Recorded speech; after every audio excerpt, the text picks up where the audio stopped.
Hello guys, Manchu Vishnu dream ప్రాజెక్ట్గా రాబోతున్న కన్నప్ప మూవీకి ఇప్పుడు మరొక కొత్త సమస్య అయితే వచ్చింది. సో ఎందుకు ఆ సమస్య ఏంటి, అంతేకాకుండా ఈ మూవీకి బ్రాహ్మణులకి సంబంధం ఏంటి, ఇలాంటి కంప్లీట్ డీటెయిల్స్ అయితే ఈ వీడియో చాలా క్లియర్గా మాట్లాడుకుందాం. దానికంటే ముందు మీలో కన్నప్ప మూవీని ఎంతమంది చూడాలనుకుంటున్నారో కామెంట్ బాక్స్లో కామెంట్ చేయండి. క్లియర్ చేయకుండా వీడియో అనేది స్టార్ట్ చేసేద్దాం. తెలుగు చిత్ర పరిశ్రమలో ప్రస్తుతం కన్నప్ప సినిమా చాలా ఆసక్తికరంగా మారింది.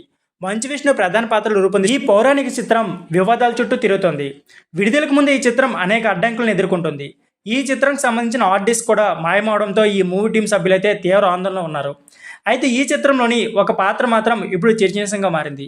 ఈ నెల 27వ తేదీన విడుదల కన్నప్ప సినిమాలో తమను కించపరిచారంటూ బ్రాహ్మణ సంఘాలు తీవ్ర ఆగ్రహం వ్యక్తం చేశాయి. ఈ మూవీలోని పిలక గిలక పాత్రపై బ్రాహ్మణ సంఘాలు మండిపడుతున్నాయి. గుంటూరులో ఈవేళ కన్నప్ప సినిమా రిలీజ్ ఈవెంట్ అయితే నిర్వహించున్నారు.